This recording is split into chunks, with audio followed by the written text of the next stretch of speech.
All of that credit goes to the people I work with, and to be able to walk into a room with the cast and the creative team. When we were out in San Diego, I mean, every day you couldn't wait to get in and see what was going to happen next.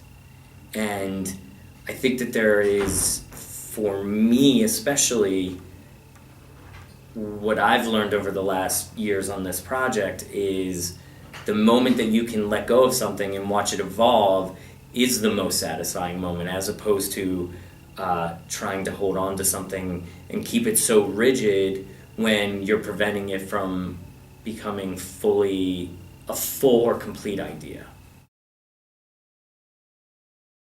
I mean, I don't know that I have a fear on it, only because, first of all, the play is the play because it stands up to so many interpretations.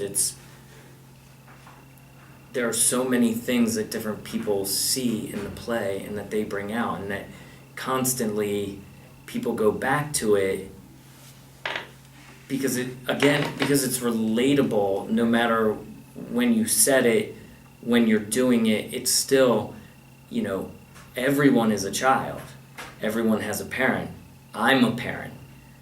All of those elements, most people have fallen in love and have, some ways felt a really deep young love and, a hard breakup. And so I think all of those ways are really relatable ways into the story. And then the other thing is, no. Listen, there are Shakespeare purists in the world. And I think there's always going to be a section of people who bristle at what we're doing. And I think that's fine. You're never going to please them. But one of the things, we're at the Old Globe with Barry Edelstein, who's one of the foremost Shakespeare experts in the country.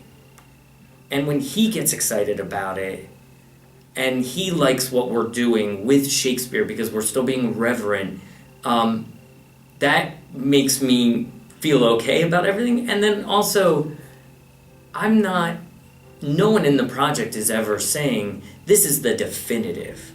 Again, if you want the traditional Romeo and Juliet experience, right now especially, there's a production in Philadelphia, I know Cal Arts did a production, which is right down the way from where we are in California.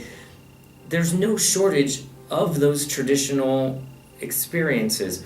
This is just a version seen through a prism of Jeff Buckley music. And in that regard, we're not exactly Romeo and Juliet, we're the last goodbye.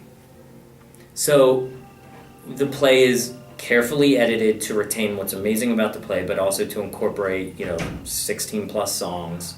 Barry Edelstein loves the fact that we're the only version of Romeo and Juliet that has ever matched the promise of the prologue, which is 2 hours traffic of our stage, because we are literally 2 hours. I don't know that, and most versions don't ever hit that. I hope people don't dismiss us because of the liberties taken.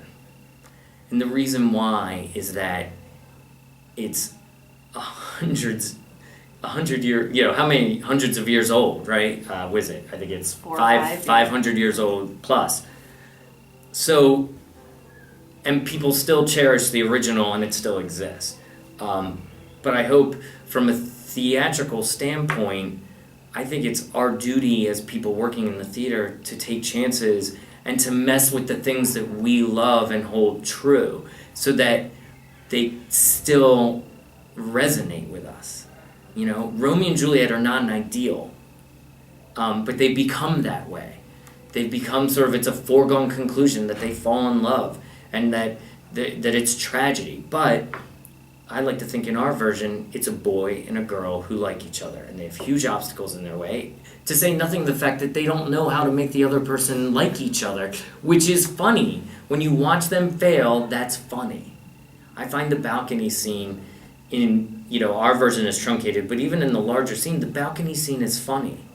And the minute that you step away from that or you hold the material too precious is when it becomes a museum piece. And so the music allows us to make something that I think can be and has been visceral and immediate, and it brings that element back to it. Just does it in a way that we don't necessarily expect out of a normal Romeo and Juliet.